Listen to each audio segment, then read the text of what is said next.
for this one, I decided like simply just to give away money for people who wants to invest more in their game to improve in basketball and all of that. So I'm giving like $50 whoever like subscribe, like, and comment to this video on YouTube. Who's the most overrated player right now, or you feel doesn't deserve to have that fame?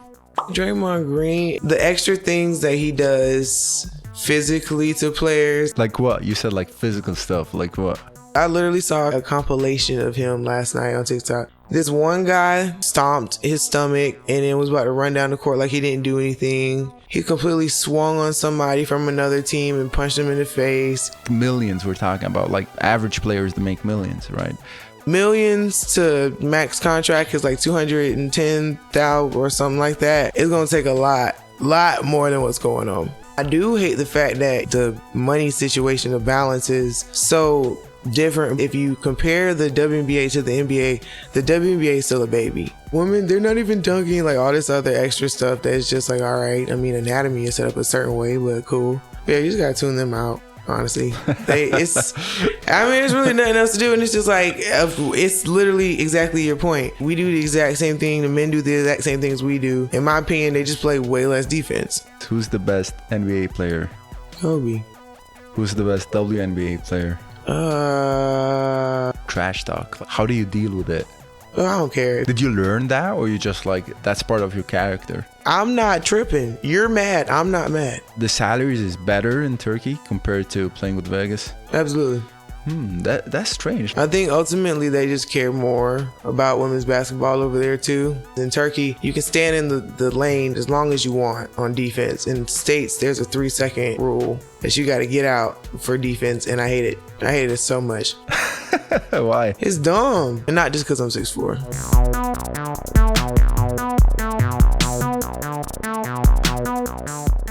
Alaina Coates, I'm so happy to have you today. You played with Las Vegas Aces last year, and you won the 2023 WNBA championship. You were also 2017 NCAA winner. Welcome to the podcast. Thank you for having me. You were in Turkey, right? And you just arrived to the States a week ago, right? Yeah, I was in Turkey and I got back this past Saturday. How was it there? I mean, it's cool. It's, not my first time being in Turkey. I like Ankara more than I like being in Istanbul. There's plenty of places to eat. There's a lot of people there that I know, so get to have little hangouts and stuff that are bigger than just like two people. So. And did you like the experience winning the WNBA 2023? I was also looking at AJ Wilson. She was with you at school in South Carolina. Is that correct? Yeah, AJ and I, we've played together for a long period of time. We also play AAU basketball together too. So being on the same team is stuff that people want. A lot of people ask for it every now and again. So it's always nice when we can give it to the people. Going back to that conversation, so I saw AJ, she also like created a book about like, I think it's called Black Girls or something like this. Mm-hmm. And I was like reading a little bit about that book. I really liked it, like mentioning about how tough it is to be, a black girl, and in South Carolina, probably a lot of, white people too there, and creating that book too. And I know that you have also a foundation. You also have something, and I want you to tell me a little bit about it. I was checking a little bit your Instagram and saw that you started something, a foundation formation to create. Can you tell me more about it? I have a 401c3 nonprofit organization, and it's called the Alaina Coates Fam Foundation, FAAM, Family, Academics, Athletics, and Mentoring. And it stemmed from my want to do things for my community. And I had kind of started to get those feelings of wanting to just like do more. Like I like doing more from my dad. So as I am his legacy, the Fam Foundation was born, and we really just try to promote community unity, unification, strengthening the family unit, academics, obviously, which is why we put the academics before the athletics and fam. Right. What I really want to get the ball rolling on is like our mentorship and things like that. But we're still a baby in terms of, nonprofit organizations and how long they've run and stuff, to be like extremely, extremely successful and always doing stuff. But we've done some pretty good things so far in the first 2 years. So I'm excited about that. And what's the goal? Like, what's your vision about it? What do you want to, succeed, or what do you want to impact people? I just want to impact my community. I want to give them opportunities to do things as a family unit. Like, I know that the amount of money that we need now to sustain with the prices rising on everything, I just like being able to have things and events for, them to go to feel safe at, things. The world is weird, and right. I just like helping, being able to be a part of some of the good things that people can look forward to. And along with, that, and just being there for the youth, like being someone that they can look up to, knowing that, there are other things to do out here besides X, Y, and Z. Yeah, that's nice. Actually, there's a lot of, especially in WNBA, and correct me if I'm wrong, there's a lot of people that take initiative in helping more community as the NBA. I feel like the NBA, it's more like they're so focused on, basketball, and they forget to do other stuff.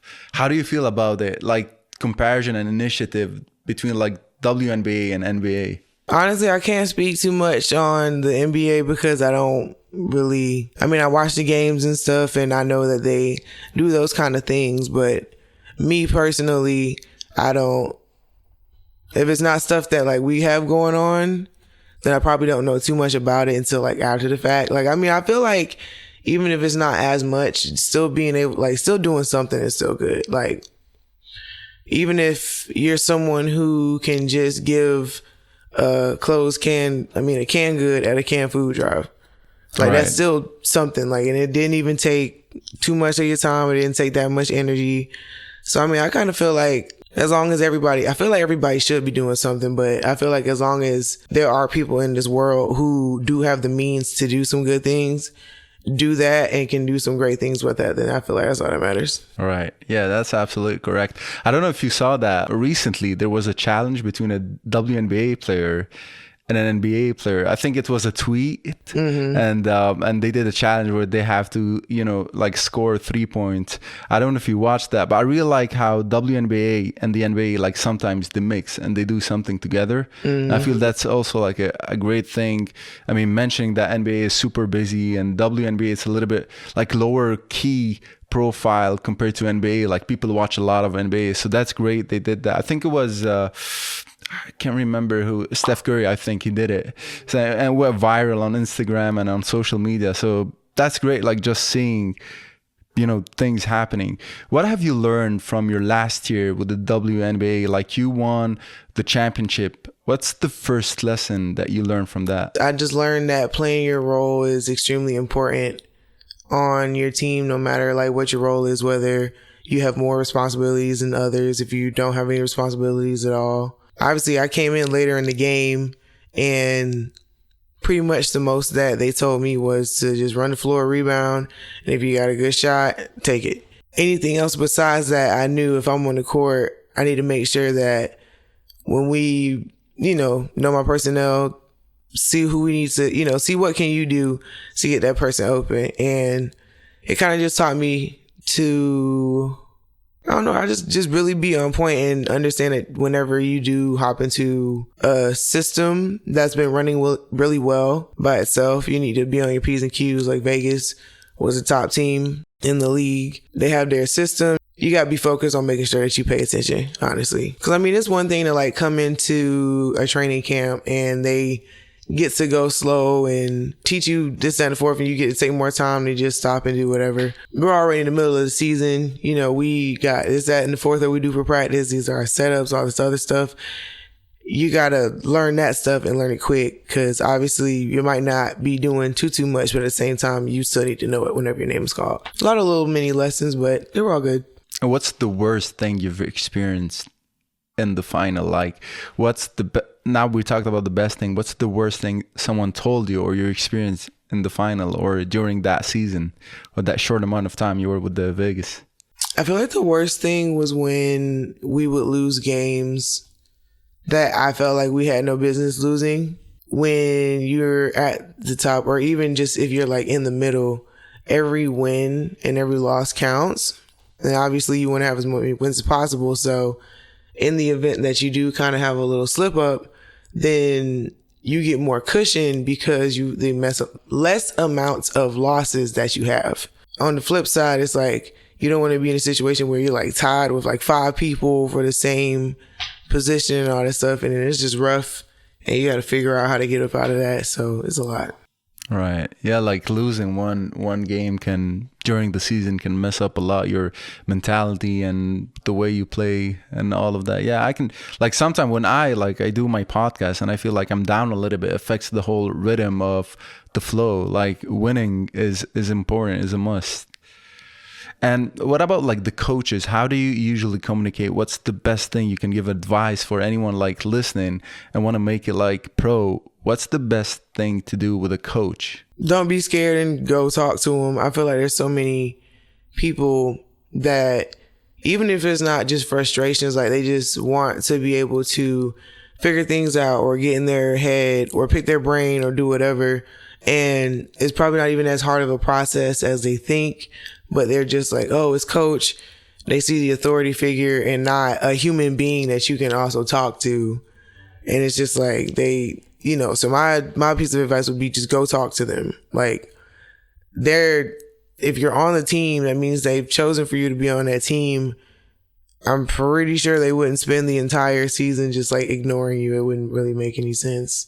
Right. Yeah. Just speak up. Right. Like face it. Yeah. Just speak up. Don't see it like as a coach or someone that is like authority or. Yeah. This is a whole nother human being. Like it's no longer coach player. Like, I mean, it is but underlyingly it's human to human, and you need advice.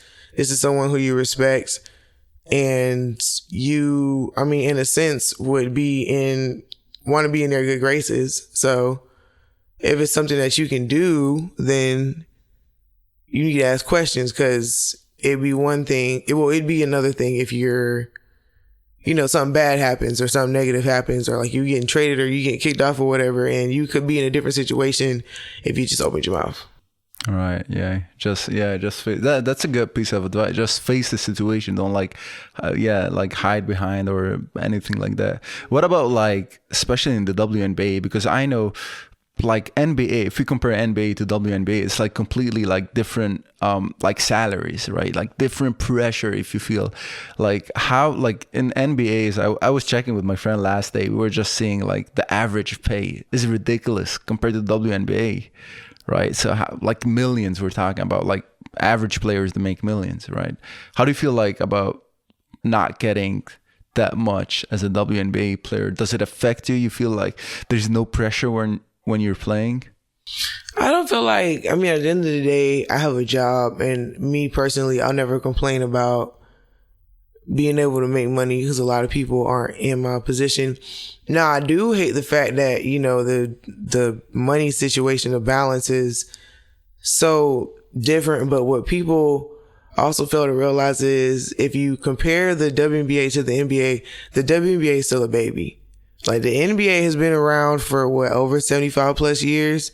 And like we ain't even hit 30s yet. We're not even 30 yet. So and then just with how the pace of everything is getting to the point that we want to get to, it's going to take some time. And I understand the outrage, and I actually appreciate the outrage because it means that people care about women's sports and people care about us. But we also got to be realistic here. It's going to take a lot more than what we're doing now. Not that it's not appreciated, but it's going to have to take a lot more than what's trying to be done now in order for us to be on that playing field. Because millions to, I think, max contract is like 210,000 or something like that. It's going to take a lot more than what's going on. Like Kelsey Plum was mentioning, like when the store sells like her shirt, right? She doesn't get any money, like no commission. But when LeBron sells like a lot of, shirts, he gets a lot of commission. I feel like this is a little bit, it's something like a system. It's not about like, you know what I mean? It's a system problem. It's not like it's not like a woman or a guy thing. It's a more system. Like why you're not giving the same amount of, commission Kelsey should get to any shirt, like, No, so I feel like it's a little bit like weird. We're in a weird time where why not doing this? I mean, she's selling shirts too. And I absolutely agree especially in Kelsey's case, because the arena that they play in, they make more than it's a casino, it's a hotel, like there's no reason why, because in any other situation, like I'm always going to hate it that they don't get their own money, but given, like I said, the climate of the WNBA, they're probably trying to make sure that the arena and all the tabs that come with that are paid off first. So I could completely understand why they would do that. It's absolutely still wrong. But with like Kelsey or anyone else, like there's no reason why they shouldn't see the sales from that, because Lord knows that's easy money for them.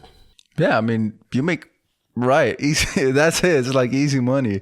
I don't see why they don't do that point. And there's more stuff like happening too. But this is one of the reason I was like watching it. It was an podcast too, and I was like, wait a minute, that there's something like wrong about it. There's something like weird. It's like you're undervaluing the players that they play in the WNBA. And I was talking to another guy, Pierre Jackson. He used to be an ex-NBA player, and he told me like on social media they post like, WNBA, they're missing a open layup or open shot or whatever, but guys do the same thing.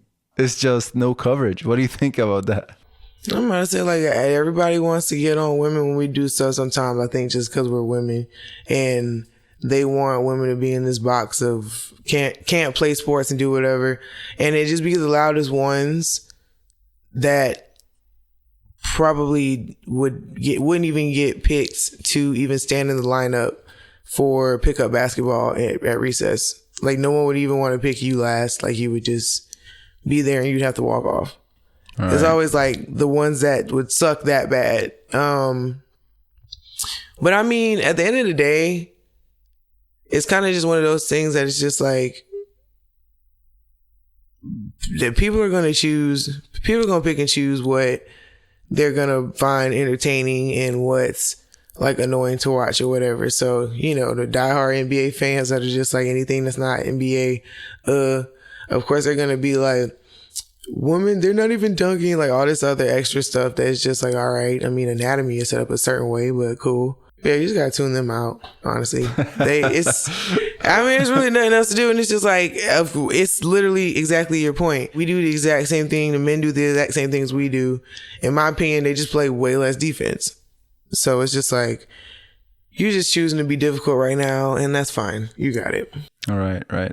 Have you felt like when you were like growing up in high school or in school, have you felt like a little bit you were feeling weird about like, playing basketball, or maybe your height or any like injustice or something that bothered you? Have you felt anything like this?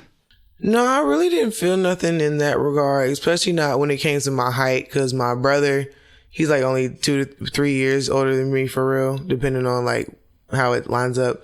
But we were in high school together for 2 other years. He had a lot of friends, and just out of the transitive property, they became my brothers, and they were always like tall. It was really kind of like elementary school, like middle school, that it was my height was just kind of like, okay, well, what do I do here? Because there was probably maybe only like 4 or 5 people in the entire school that was like incredibly tall on that level, because I was like 6'4" in 8th grade. I feel like if anything, that would have been the thing to probably like bother me. But luckily, everybody thought I was cool, and they didn't want to. I don't bother people, so I would be baffled if anyone bothered me. And you started playing at what age? Like what age you were selected to, play with the team in your school or high school? Yeah, when I was in 8th grade, that's when I got picked to play on varsity. So I played for my coach for 5 years on varsity. Here's the thing. Do you feel like if you started, let's say not in the States, you were in another country, you didn't went to college in the state, could you still make it to the WNBA? Like, let's say you grew up overseas in Europe or whatever, and then you moved to the States and try to make it to the WNBA. Do you feel this can happen or no? No, absolutely. Because I'm being honest, you don't even have to do all of that. There are a lot of players who are like really, really, really good, and you hear about them through like Euro Cup and Euro League, FIBA Basket, the different competitions that the World Games and stuff that they do. And you would think that like the coaches and stuff don't keep an eye on those type of players. No, they definitely do. They definitely do. You could be watching the draft and see some random person from China or some random person from Zimbabwe or somewhere, and it's just like, oh, okay, like they really do keep an eye on that. Because, you know, sometimes, well, actually not even sometimes, the coaches understand that, like, there's talent brewing everywhere. It's not just Americans. Right. But I feel the system here, like you go to school, like elementary, then high school, then college, then you get drafted. I feel like it's the priority, you know, like they focus on that the most compared to if you're overseas and someone will pick you up from overseas and put you in the NBA or WNBA. I don't know. I feel like it just depends on the circumstances of where you're coming from. Like here, just with the economy and everything, it's just like, all right, you get out of high school, let's get a full ride to school, and you keep doing that. Then after that, boom, a lot of pressure to just keep making money because the prices keep rising everywhere. It's bad. It's kind of like you're getting put through a stressful situation, and 9 times out of 10, you're not even getting taught the stuff that you need to be getting taught for real. Right. Yeah, that makes sense. Alaina, who do you feel like is the most, I will talk about WNBA and NBA, but let's start NBA. Who's the most overrated player right now, or you feel doesn't deserve to have that fame? I'm going to say Draymond Green. I just don't appreciate the dirtiness of his game. The extra things that he does physically to players, like it's annoying, and I kind of don't really understand why people are so like pro him, and they act like he doesn't like literally physically assault people in the middle of the game. Can he be a bucket? Yes, he can, but I mean, I'm gonna have to say him. Like what? You said like physical stuff. Like what? Like I literally saw a compilation of him last night on TikTok. This one guy, he like literally like stomped his stomach and then was about to run down the court like he didn't do anything. He completely swung on somebody from another team and punched him in the face. He hits men in their weak spot often. It's just really bad. He put somebody in a headlock. It's just bad. Basketball is not supposed to be a contact sport. I mean, minus like the arm bar and, you know, playing defense, but that's really not a contact sport, because if you think about it, we get foul calls for touching people. So it's not a contact sport. You know, that being said, I was watching a game with my friend, NBA game, and he told me like compared to overseas, like anywhere overseas, like especially in the NBA, like the game is soft. Like as you were mentioning, it's non-contact, right? And I was asking you like, why do you think it's like this? And he told me because maybe they don't want the players to get injured. So if they get injured, they don't play anymore. And if they don't play anymore, no coverage, no salaries, and all of those stuff. Compared to overseas, it's not the NBA. It's maybe the EuroLeague or the Turkish League or whatever.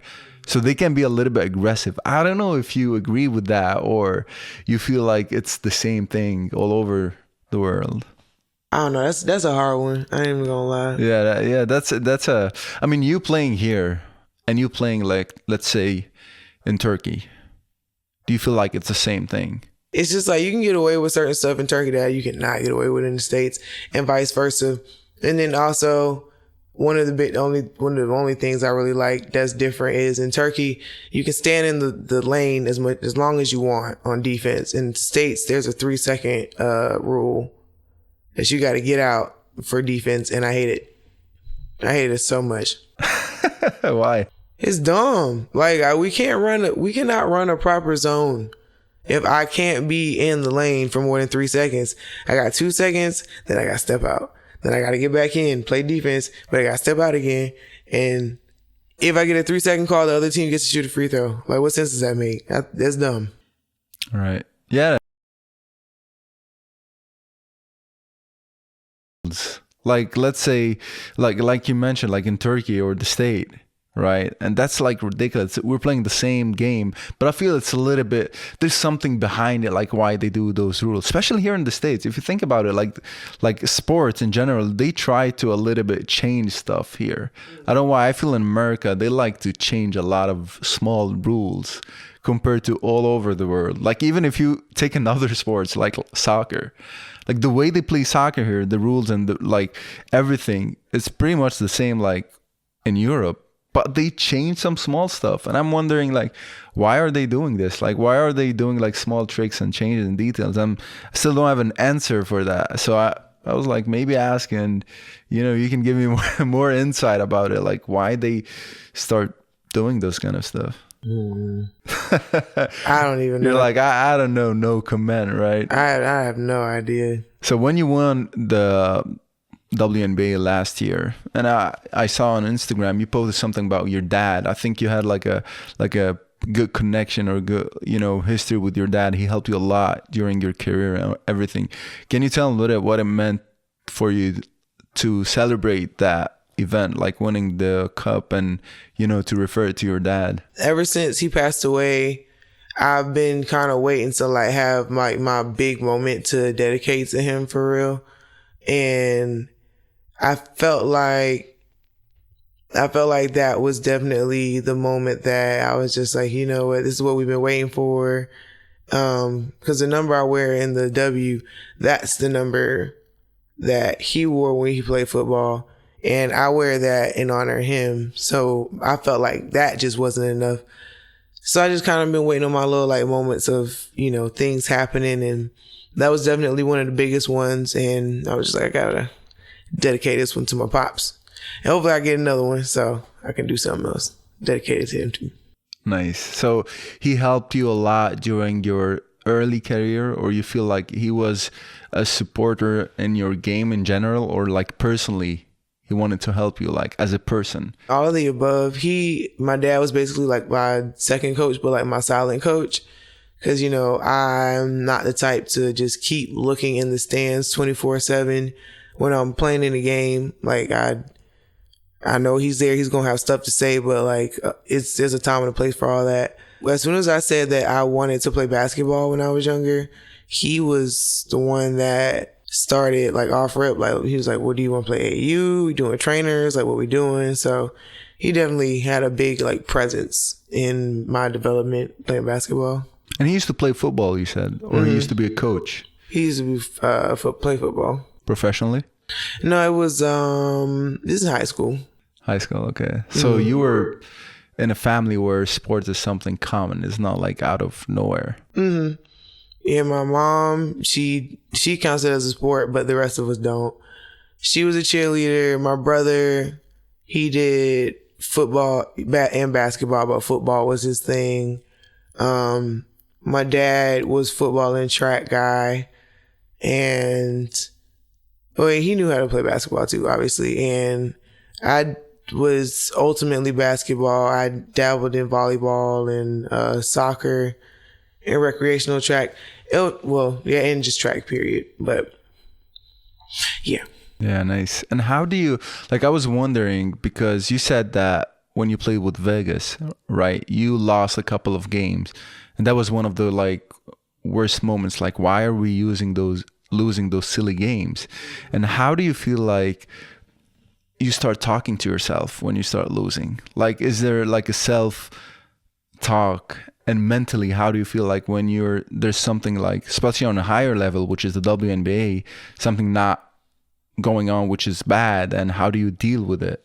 Because my role was so different last year, it was really less of like I had to talk myself up. I was more of the firecracker for everybody else.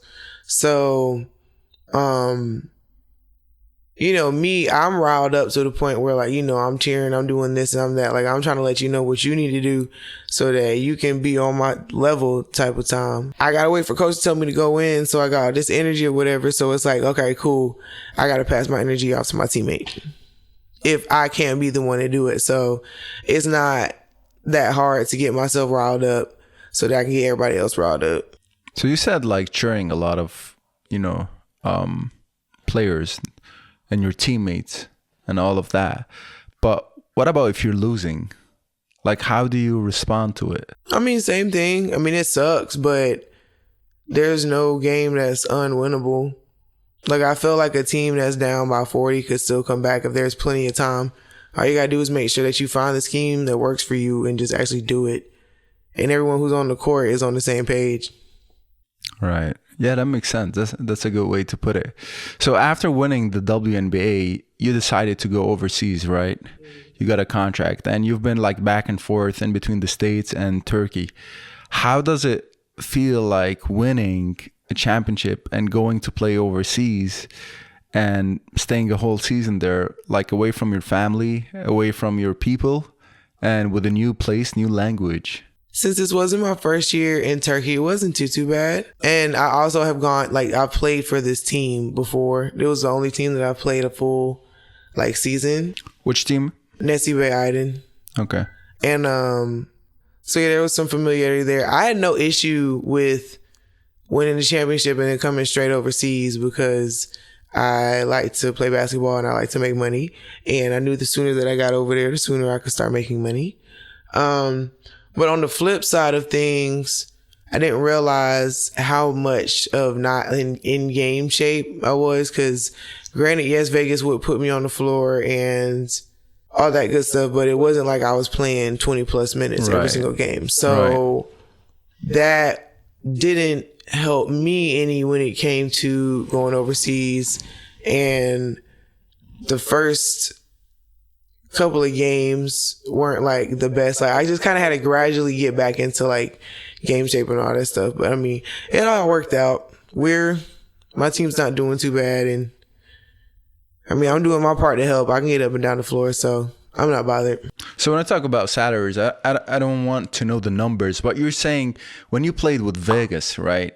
And then you were the winner of the 2023 WNBA, and then you moved to Turkey, but the salaries is better in Turkey compared to playing with Vegas? Absolutely. That's strange. Like, why an European team is better than WNBA, like salary-wise? I think ultimately they just care more about women's basketball over there too than like Americans do, which, I mean, I get it. Well, not I get why they do that, but like I get why that would be one of the bigger differences why they can pay so much money. You feel you do the same thing for the NBA. So let's say you have an NBA player who's not playing a lot of playing time in the NBA league, and he went, let's say, to Turkey in played EuroLeague. He will get paid more than he's making in the NBA.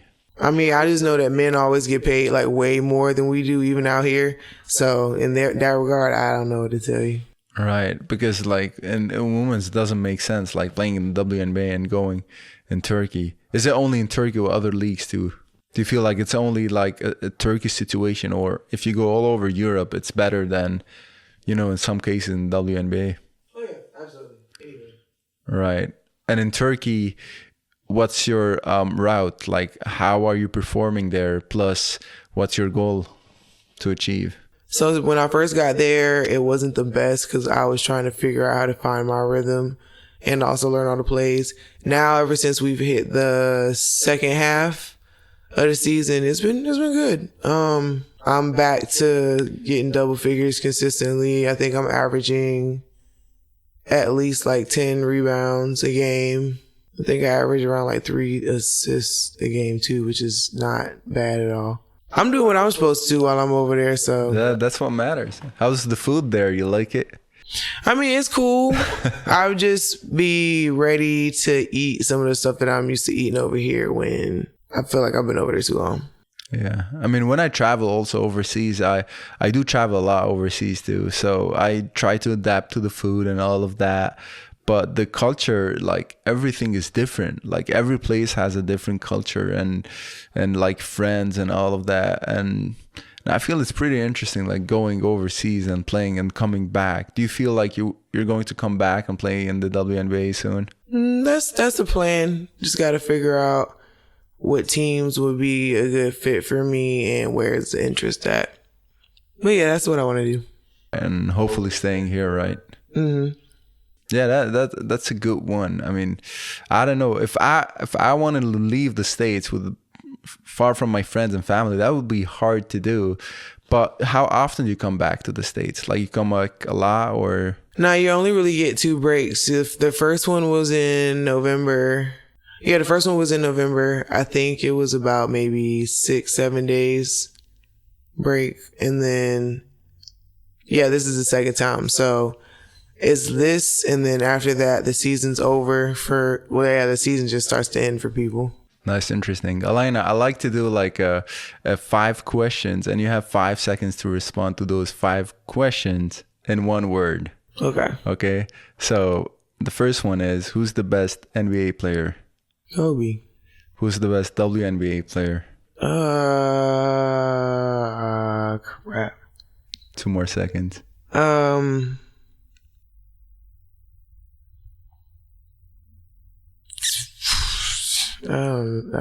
gonna just say Sylvia Fowles.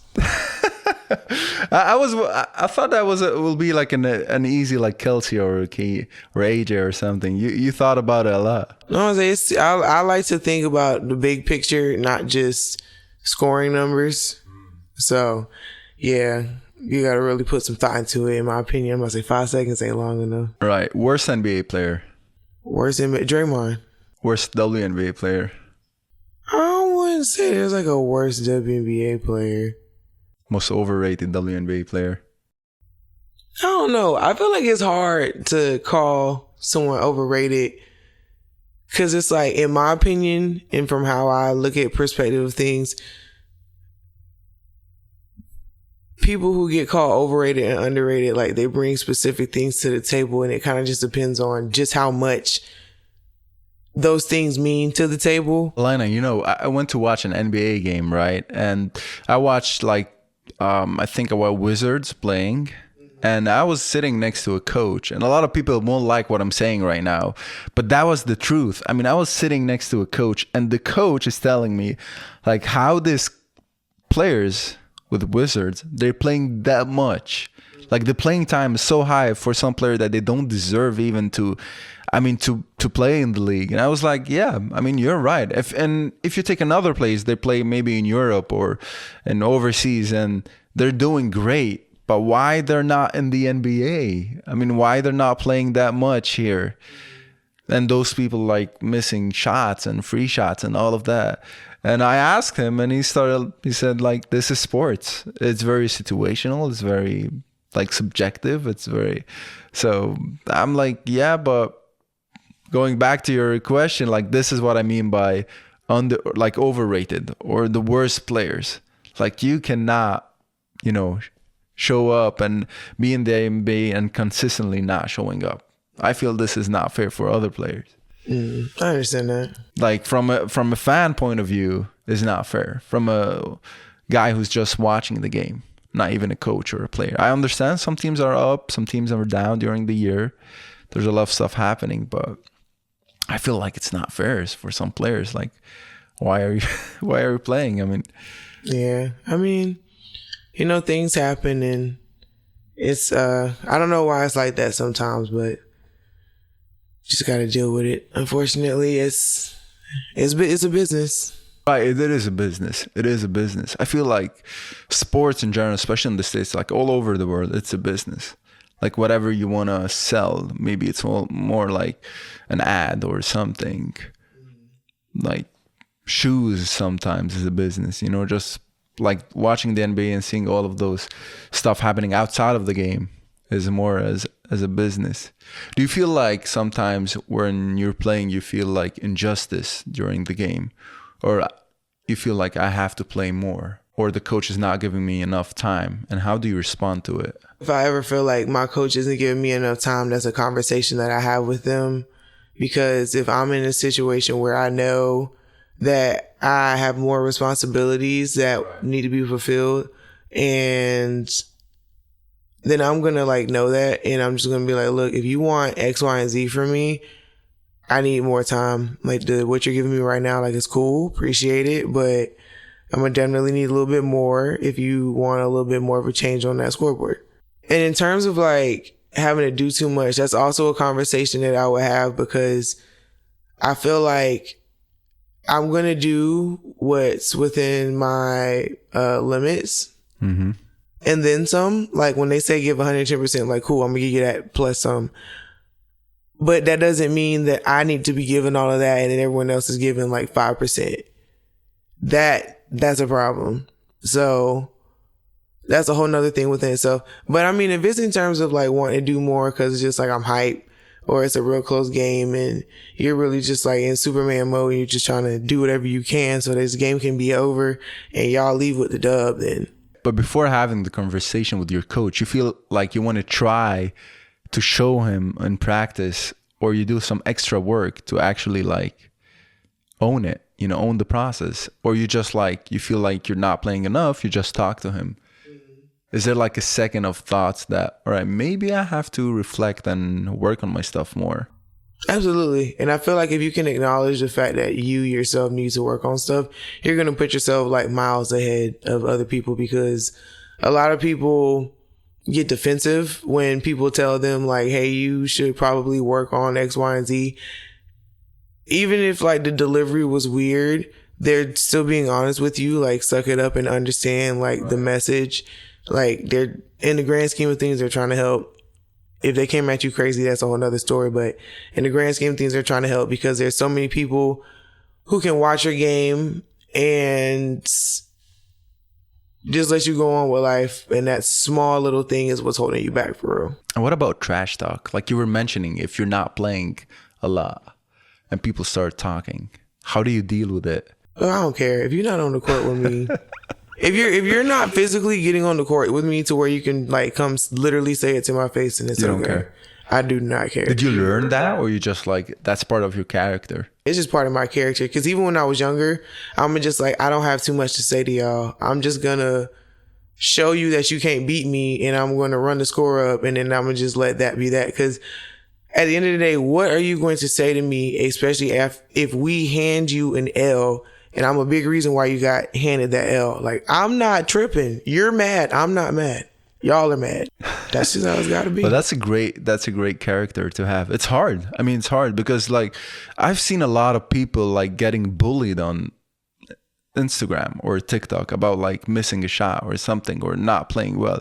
And this is like something very like happening a lot recently, like with all those coverage with the media, people are bullying more other athletes. It could be in basketball, it can be in other sports, like in soccer. Like that's crazy.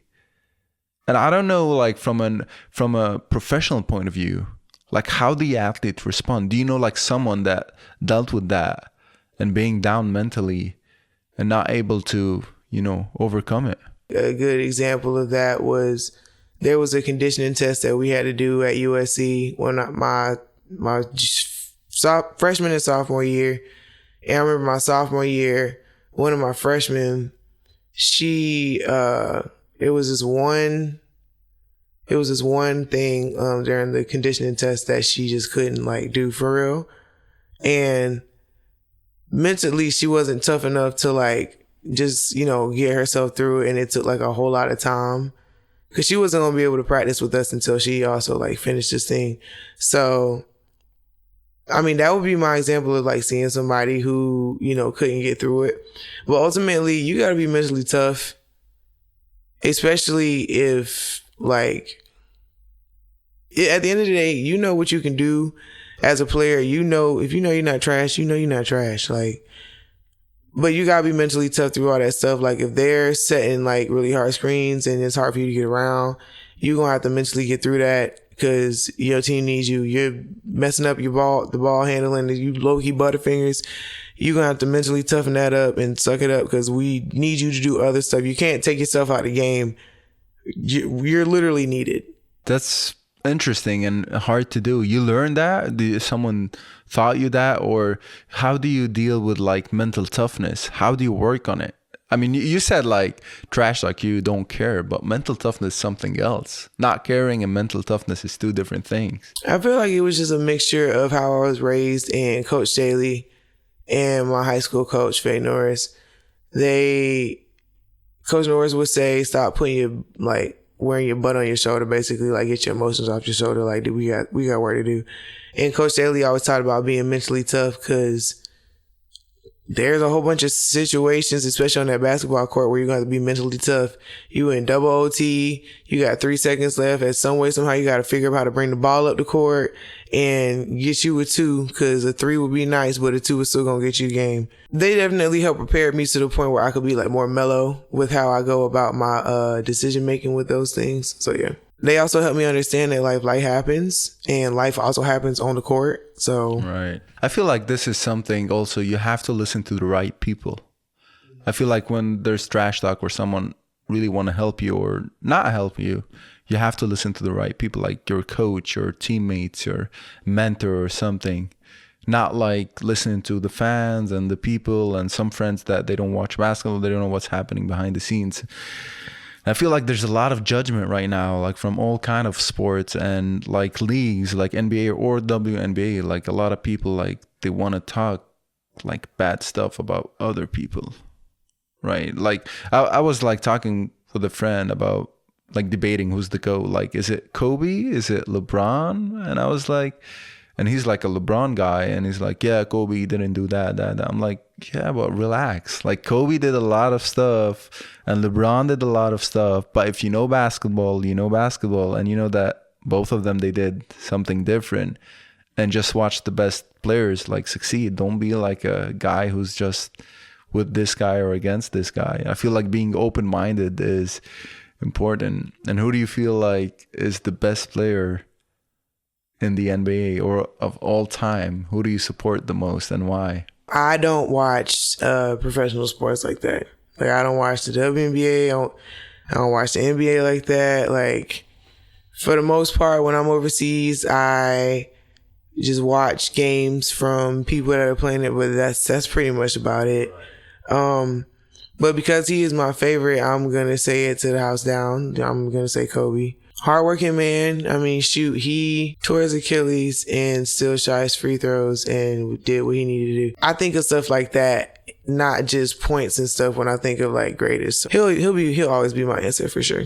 What about LeBron? I mean, he good too. I mean, he's not a bad player and he's got good leadership skills. So, I mean, yeah, LeBron, but I'm a Kobe girl. Yeah. I mean, I feel though both of them are incredible players. Just LeBron, he's still performing well till this day. That's something like impressive, like on the longevity wise and all of that is like pretty impressive. And then I ask, like, I like to know more about how do players maintain that drive or that like, let's keep going, and you sometimes don't know what's next in your career or your performance or risk of injury. And I don't know. I want to know a little bit. How do you feel like in your mind? Like you don't know what's next. You might be in Turkey. You might come back to the WNBA. You might. What's your retirement plan? How do you plan all of that? Like there's something in psychology called like the post-traumatic professional sports life. Like when you're done playing professionally, you're like, what's next? I'm still like on the younger side of things and my body still feels great. So I haven't really been thinking about like, if anything, retirement wise anytime soon. Not really, no. All right. Cool. And what about like recovery? Like what do you do the most things to recover? Like I know you probably have a therapist and all of that, but personally, what do you do to, be ready for the next game or the next event? Definitely see my chiropractor. And I mean, I just make sure that if anything is like bothering me extremely, then I get it massaged out for real. And then I stretch a lot, so. Right. What about sleeping, eating, and all of that? I mean, it's pretty normal. My trainer also helps me kind of figure out what's the best type of plan for like food and stuff, like depending on a workout or whatever. I'm just trying to think about what's the worst thing a coach, or what's the worst sentence a coach told you during your career, or what's the best sentence a coach told you during your career? Well, I won't say verbatim what was said, but I feel like the worst thing because multiple coaches did it, so I can't say verbatim. But I think the worst things that coaches have done in my career are say that they're going to do something, or this is going to happen, or something's not going to happen. And then it ends up being a complete lie. And then like the exact opposite of what they said happens or whatever. So that's probably like the worst things. But one of the greatest things that I've heard is that I still have a whole lot of like untapped potential to show. So the first thing that you mentioned, like, it kills trust. Like, if a coach tells you like this is going to happen or blah blah blah and it doesn't happen, I feel like it affects, like, you don't trust that coach anymore, or it kills the trust with him. And on the other side, when he tells you like there's unpacked potential and all of that, you feel like you still have energy to do stuff and to like embrace it and fight for it. That's a good one. The first one, I really like it, like trusting issue and not having a good coach. And I used to play also, like I used to play soccer in high school. I remember one time like a coach told me that, oh, you're going to make it as a pro and all of that and play. So I went back home, you know, telling my mom, my parents that, and I felt like so good. And I feel like giving overconfidence to players is not a good thing. I mean, I would never tell someone like you're going to make it to the pro. You have to own the process. The coach is not deciding. You can have like an Achilles tendon tear. I mean, Kobe is incredible, but you know, against all odds, he had the tear and he still made it. But on the other, you know, route, like Pierre Jackson, I was mentioning, he had a tear and he couldn't play. Like, he didn't make it to the NBA. He made it, but couldn't stay in the NBA because of that tear. So it's very, I mean, situational, I feel, in that point. Any big injuries you had? Really just my tore the ligaments in my right ankle during my senior year in college, because I wasn't able to play in the national championship that year because of that. But I mean, it healed nicely and it's back to normal now. Okay, yeah, ankle instability is the worst, I feel. Like ankle injuries, that's like ankles and knees. I was just about to say ankle and knees. Like everything that can support you is like crazy, like changing of direction, all of that. A lot of people, like, they have one like ankle sprain and then the other one too, and then they had like in both ankles, it becomes like instability and this kind of stuff. And ACLs, like, for me, it's one of the worst. Like an ACL tear. I've never had one, but I pray that I never do. Knock on wood. Yeah, it's like, it's great. Some people, like, they have one in one knee and then the other one, and they still make it. Like, they still play. I'm like, I don't know. If I had an ACL injury, I would go crazy. It's a long recovery too. Yeah, like 9 months. Do you do any like prevention, like injury prevention training and all of that? I mean, pretty much how I train now, it kind of does that. It's kind of hard to explain, but like my trainer, he would be able to best explain it more than I do. But strong feet, strong ankles, it prevents a whole lot of everywhere. Like even the upper body, like gives you support for your upper body. Yeah, it's super, like, don't skip leg days. I mean, yeah, I definitely don't do that. So if I want to break it down a little bit, your day as an athlete from the morning till night, how do you wake up and what do you do throughout your day? I mean, if I'm like at home and no season's going on, wake up, work out at 9, eat after that, and then I'm hanging out. Like, I think what people think that you have to have like this super long training schedule throughout the day. You really don't. You really just only need a couple hours. The more you want to do, like, that's cool. But me personally, I'm able to produce the way that I produce, and I'm not in the gym trying to kill myself. So that's off season or in season you were talking about? Off season, that's what it looks like. In season, the most it's going to be wake up whatever time the bus comes to pick us up, go to practice for like 2 hours, and then that's it. And then on the day of the game, you don't do anything until the game? I don't do nothing too crazy. Like I said, I like to people misunderstand how important stretching is. So, but I love to stretch. So I'm a little ahead of the game on that. I don't have to do too much when it comes to a lot of things because we stay limber. So strength or stretching, which one you prefer? Stretching. But you work out like in the gym every day. Not every day. When you're in season, they try not to put too much on you in terms of like load so that you're not sore playing games and stuff. Well, I mean, when it's like training camp, then yeah, pretty much you're in the weight room almost every day. The preparation in the States, like in the WNBA compared to Europe, you feel like it's the same thing? Like the level of professionalism and training? It's just hard because it just depends on whatever coach you get. And these coaches are from all over the world. So it's kind of hard to answer that one because it really just depends on your coach's coaches. But system-wise, which one is more like professional? I'd say the W.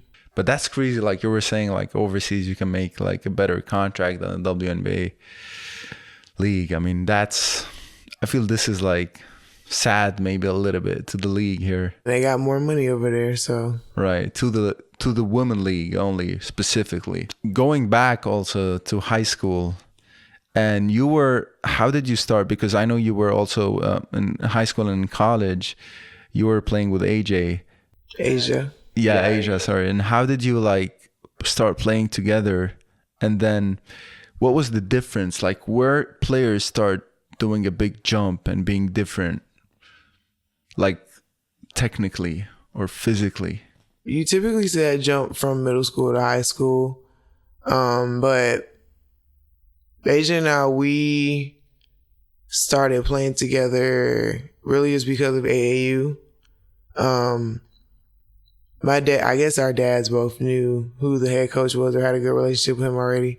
So we played with them for a little while. And then I ended up leaving that team and I ended up coming back. But we had just she played in private school. I played in public school. So that was really the only place that we were able to like play together for real. But, I mean, I always feel like you can see that difference when it comes to being in middle school to like seeing them progress to like their junior or senior year. All right, this is where the shift happens the most. In my opinion, that's where I see it the most. Because it's like that first year, if they're not already like, a high level athlete, you see how they are then and you have something that's comparable to like once they hit a sophomore, once they hit a junior, you can be like, okay, they definitely weren't doing this a couple years back. And you feel like it's about the school you're at or the coach you have or the skills? Because if you break it down like NBA or WNBA player, you guys all train the same way, right? Like professionally. And probably in good high schools and colleges, good leagues, you have the same like good environment of training and all of that.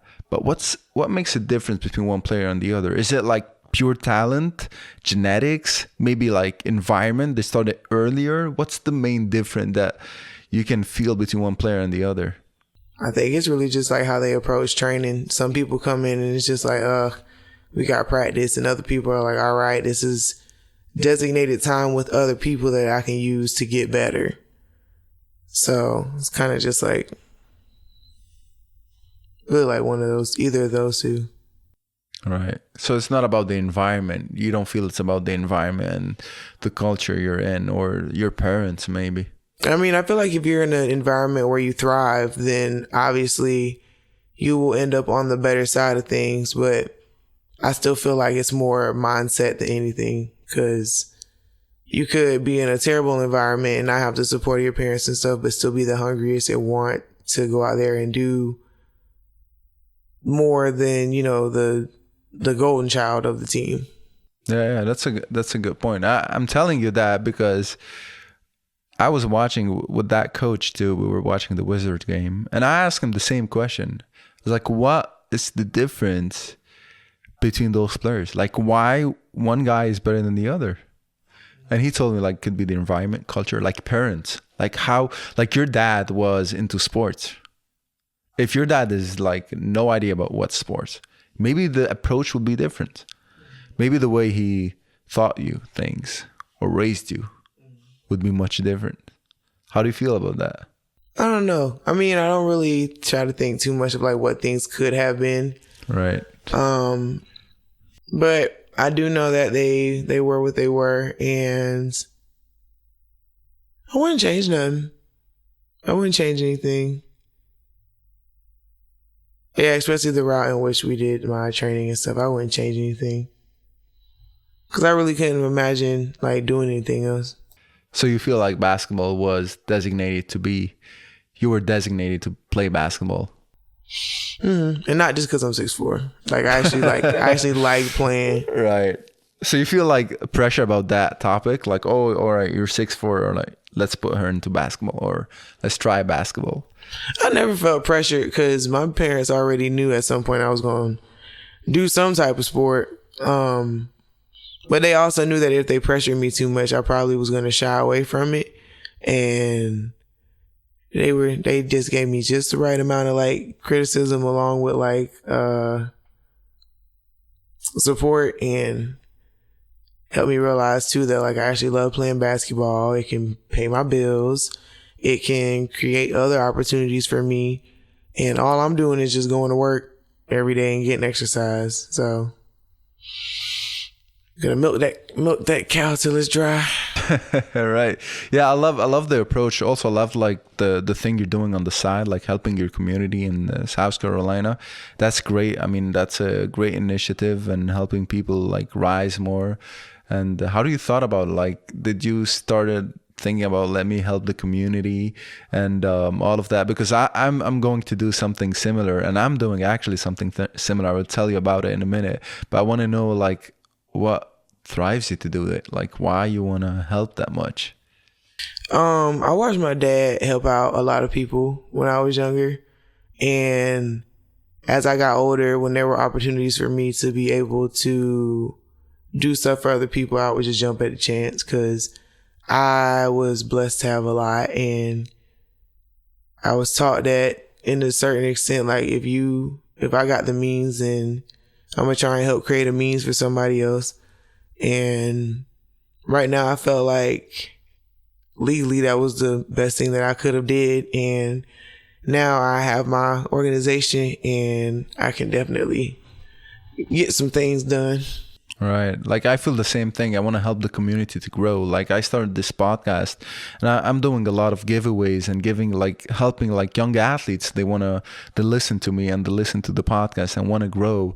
So every like podcast I do something. And for this one, I decided like simply just to give away money for people who wants to invest more in their game to improve in basketball and all of that. So I'm giving like $50 whoever like subscribe, like, and comment to this video on YouTube, just to help the person or the athlete or whoever it is to improve and to invest that money in something. So I wanted to share that giveaway.